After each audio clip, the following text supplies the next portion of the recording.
if you want better focus, faster decision making, and fewer just kind of days, you really want to fix your sleep first. This is one of the highest ROI productivity gain things that I know how to do. So let's talk about this.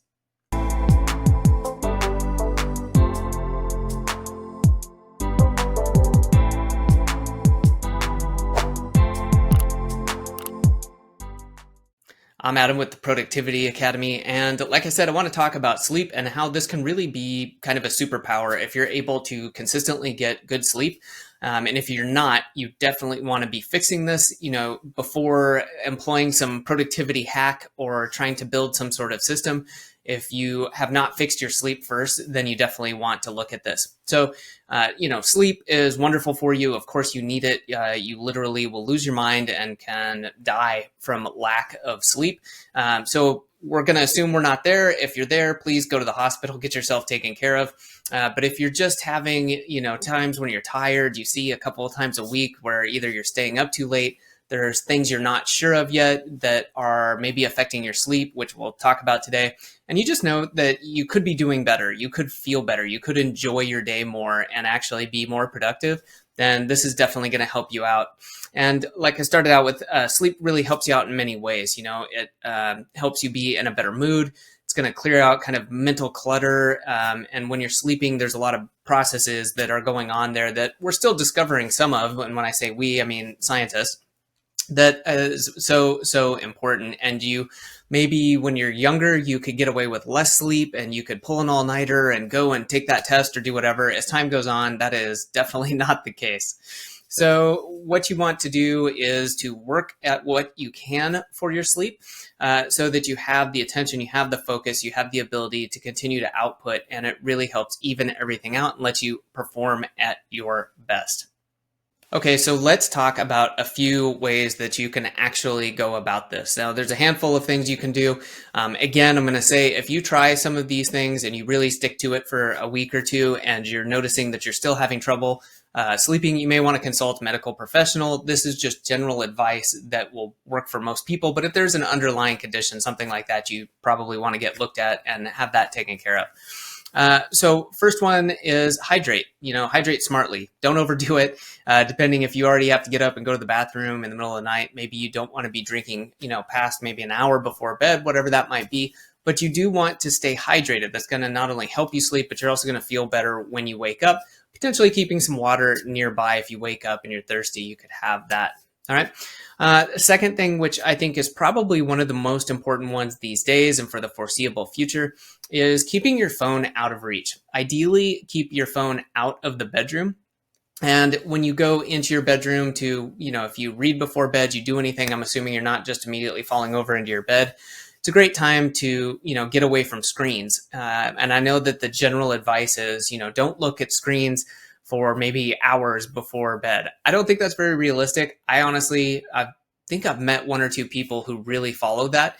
And if you can do that, that's great. You could also try some of the blue light blocking glasses. But I think what's most realistic is, just try half an hour before bedtime, maybe put the phone away, maybe do some reading on an e-ink device or paper device, or just find something else to do so that you're getting away from the screen. So besides that, you can, charge it up overnight. This way you'll make sure you have a fully charged phone. You're not scrambling in the morning and finding out that your battery's about to die.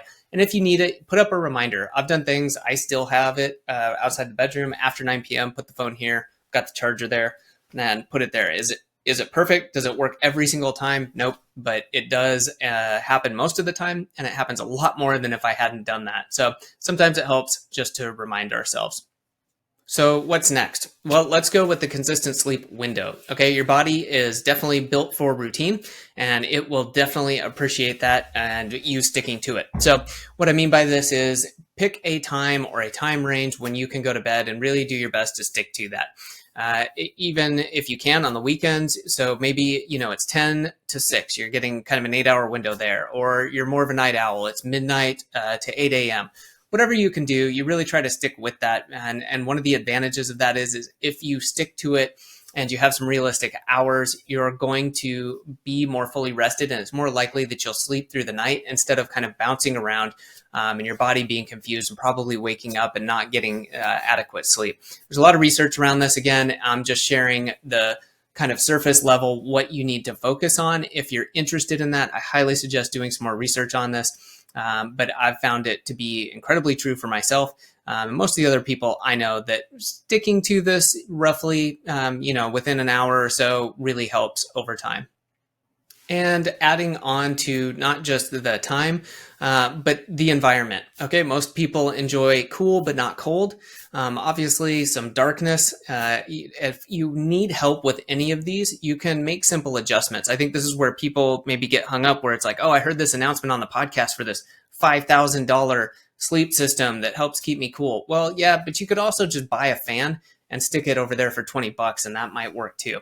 So, you can think of some creative ways around this. You don't have to, rebuild your home in order to have a good night's sleep. Maybe you need some noise canceling headphones if, you've got an apartment or there's noise outside, whatever it is. If you're going to bed and it's still light for whatever reason, maybe you want to find a comfortable sleep or eye mask that will work and help cut out the light and help signal to your body, hey, it's time to go to sleep. A lot of these things can help set the stage, set the environment, and make this much easier, and you don't need to spend a ton of money to do this. One more thing on this note, I've touched on this, but I would say a good kind of winding down routine, something you do on a regular basis. Do you brush your teeth before bed? Do you put the phone down somewhere? And if you need to, just list these out. What are like 3 things you want to do on a regular basis before you go to bed? And that helps get you that time probably away from a screen and helps you be consistent with those things so that you're just, better general health, and that will result in some better sleep as well. Okay, so let's talk about a couple other things you can do that are a little bit different, not directly related to sleeping. I would say getting activity in and, movement, not just going to work, sitting down, coming home, eating, going to bed. Try to get in some movement, whether that means taking the stairs at work, going for a walk, a run, playing a sport. Doing something like that is definitely going to help you sleep more and sleep better. Another good one you can do is dinner timing. Try not to eat, and especially do not eat a large meal right before you're going to bed. Try to set that back a couple of hours, if at all possible, 3+ hours. Give your body time to digest, to work on that, and then you can go to bed, and that actually will impact your sleep. And if you're able to, again, have several hours between your last meal and going to bed, that will result in better sleep. Okay, let's think that of a situation. Let's say you've put some of this to practice. What are some things that could potentially interfere? And I know are certainly things that have happened with me. What if you just go to bed and you can't fall asleep? Maybe you're tired and now you're not. Whatever that is. For me, I will pick up a book, try reading. I stay away from the phone. I don't pick up a laptop computer. I don't turn on the TV. Just try doing something where you're away from a monitor, and then, give yourself, if you need to, 20 minutes, 30 minutes, and then try going back to sleep again. Something else that comes up a lot is kind of the racing mind, right? The default mode network. Our brain is just like, oh, I need to do this. Keep a notebook, keep an index card near your bed. You can write it down. You're closing the loop. You're getting it off the brain so that it can move on to something else, which is hopefully sleep. I have times where, there's a lot going on. Maybe there's something I haven't done, but by writing that down, you're ensuring you're not just tricking your brain, you're literally writing it down so you'll see it tomorrow. And your brain knows, okay, this is kind of taken care of. I've done something about it. I can close that loop. So what I would do and really encourage you to do is to take a week and try at least one of these. If you can, 1, 2, or 3, if they're new to you. And try implementing these. Try having a consistent bedtime within an hour or so. Try putting a fan for white noise on, and try having a water bottle next to the bed, something like that. Each of those are pretty simple, not difficult, takes hardly any time. And this could result in you having better sleep, which means you have better focus the next day, you're in a better mood, and you're in general more productive and just feel better. So give it a shot, see if that works, and come back. Leave a comment. If you have any questions or advice that has worked for you, leave it below, and I'll get back to you. Thanks for watching.